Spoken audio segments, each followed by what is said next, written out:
জীবন বিলিয়ে দেওয়ার জন্য যখন মাঠে নেমে এসেছিল।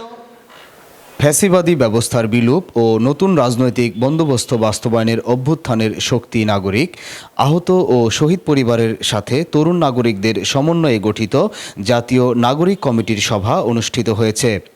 মঙ্গলবার সন্ধ্যায় ঢাকার দোহার উপজেলার লটাখোলা নতুন বাজারে সভাটি অনুষ্ঠিত হয়।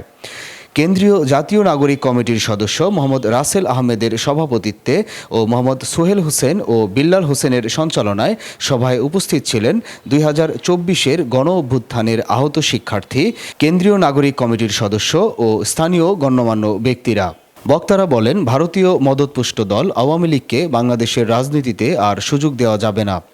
এছাড়া নতুন কোনো ফ্যাসিবাদেরও জন্ম হতে দেয়া হবে না।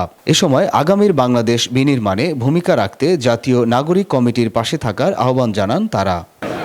এই স্বাধীনতার পেছনে কতটুকু ব্যয়, কতটুকু ত্যাগ আমাদের ছিল সেটা আপনারা সকলেই জানেন। কিন্তু এই মুহূর্তে সেই স্বাধীনতাটা আমাদেরকে যে একটা ধারাবাহিকতা, এটা আমরা ধরে রাখবো। এই ধরে রাখার জন্য আমাদের কি করতে হবে? সকলের ঐক্যবদ্ধ থাকতে হবে। আপনারা থাকবেন তো ইনশাআল্লাহ? দেশব্যাপী অরাজক পরিস্থিতি সৃষ্টি করে ছাত্র ভাই বোনদের উপর যে নির্মমতা চালিয়েছে তা আমাদের পাওয়ার কথা ছিল না। আমরা কেবল সুন্দর একটা দেশ চেয়েছিলাম, বিনিময় পেয়েছি হত্যা। আহত শহীদ ভাইদের প্রতি আমার অনুরোধ থাকবে, আপনাদের চিকিৎসা ব্যবস্থা যদি আপনার যথাযথভাবে নিশ্চিত না হয়, আপনারা রাসেল ভাইয়ের মাধ্যমে আমাদের কাছে রিচ করবেন। আমরা আমাদেরকে মীর মুগ্ধ শিখিয়ে গেছেন কিভাবে জীবনের বিনিময়ে স্বাধীনতার তৃষ্ণা মিটাতে হয়। আমাদেরকে আবু সায়েদ শিখিয়ে গেছেন কিভাবে দুহাত প্রসারিত করে অন্যায়ের প্রতিবাদ করতে হয়।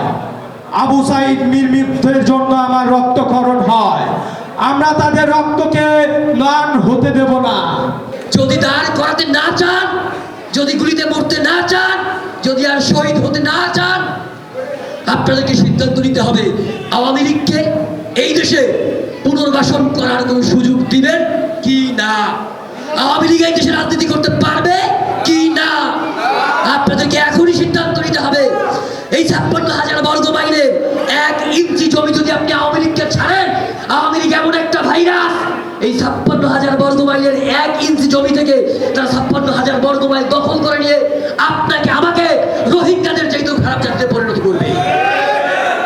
আপনাদেরকে সিদ্ধান্ত নিতে হবে, আপনার আমার বুকে যারা গুলি চালিয়েছে তারা এই দেশের বুকে রাজনীতি করবে কি না। আজ আর ঘরে বসে থাকার সময় নয়। ঐক্যবদ্ধতা আমরা আগে দেখিয়েছি, ওইটাকে আবার সামনে নিয়ে এসে ভবিষ্যতে একটি নতুন রাজনৈতিক বন্দোবস্ত তৈরি করার জন্য এই সেন্ট্রাল থেকে আসা ভাইদের জাতীয় নাগরিক কমিটিকে শক্তিশালী করার জন্য সকলকে আহ্বান জানিয়ে আমার ছোট বক্তব্য শেষ করছি। ধন্যবাদ সকলকে।